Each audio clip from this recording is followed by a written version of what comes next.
Americans often profess to be deeply concerned with justice, but if this is so, then why do we find it so easy to ignore human rights when it is to our economic advantage to do so?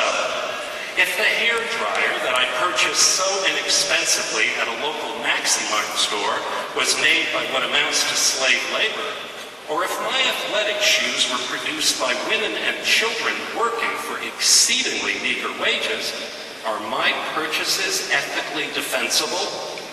Or has justice somehow ceased to include economic justice? Americans are justifiably concerned with rampant drug and alcohol abuse in our country. We have, in fact, officially declared a war on drugs, though we are not at all agreed upon the most effective means by which to conduct it. However, maybe we are asking the wrong question. Instead of debating what to do about the problem of drug and alcohol abuse, perhaps we should instead investigate why so many Americans, including and especially young Americans, consume drugs and alcohol with such reckless abandon. Is life in our consumer republic so dreary, so utterly devoid of meaningful purpose, that for many of us, even the most self-destructive activities are preferable to the tedium of everyday existence? Do we hesitate to pursue this line of potentially fruitful reasoning because we fear the conclusions to which it might lead? We are all concerned with the rising cost of oil, and people have offered many ingenious solutions to this problem. But again, as in the case of drugs and alcohol, I suggest that perhaps we are seeking answers to the wrong question. Despite much propaganda to the contrary, there is little likelihood of finding a plausible substitute for the world's diminishing oil reserves. It seems clear that the only vital question is whether or not Americans have the physical and spiritual resolve to face unpleasant facts and amend our extravagantly wasteful lifestyle. Notice that few politicians have the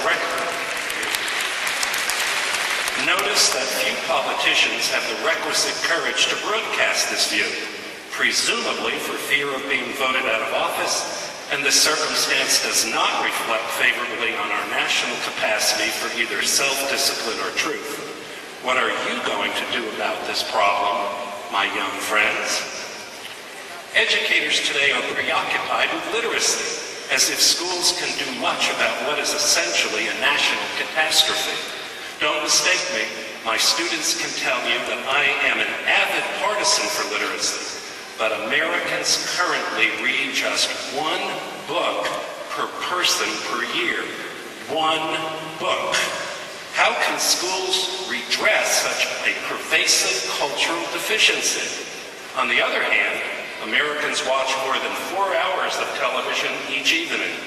Sadly, surveys demonstrate that Americans now know more about characters on television programs than they do about their own neighbors. Is it then surprising that a recent poll revealed that nearly half of all Americans aged 18 to 24 cannot locate Mississippi on a map, or that almost 80% of the same group could not find Israel? How then can we pretend to be outraged when we find the people of other, more literate nations frequently regard us as ignorant, self-absorbed buffoons with too much money for our own good? And so, my dear students, what books do you intend to read this summer?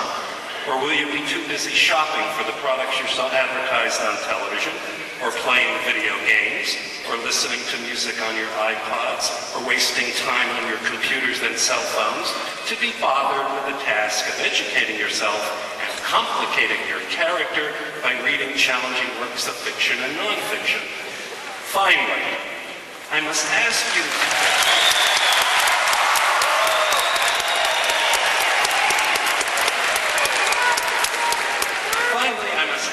tell me at what point in our national history did the economy become the context for our social lives instead of merely one expression of them. After all, the word economy means the laws that govern a household, and while money is certainly one part of household life, it surely isn't the most important one, is it? When did having usurp being as the measure of our humanity? Even education has been compromised by materialistic imperatives. We now relentlessly quantify students, since improved test scores increase the cash flow into school districts. Further, we have begun asking students to declare a career focus in junior high school. Is vocational preparation really the most important mission for public schools? Or, following the lead of Thomas Jefferson, should teachers instead strive to produce citizens who are knowledgeable about many things and skeptical of all received opinion? What do you think about this matter, my youthful audience about to enter the workaday world? I burden you with these questions, young friends, because I have every confidence in your ability to engage them in critically meaningful ways. I thank you for honoring me with the invitation to address you and pester you one last time. And on behalf of everyone present here today, I want you to know that our pride in and affection for you are boundless, and that in our opinion, you are a treasure still only dimly aware of its infinite worth. And now, class of 2006, it is time for you to step out. Please leave this building secure in the knowledge that there are no limits to your imaginative horizons.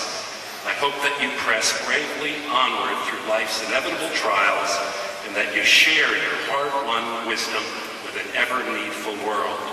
Do not be discouraged on your sojourn through life by the chorus of conventional twits who tell you that the water we swim in is fine just the way it is.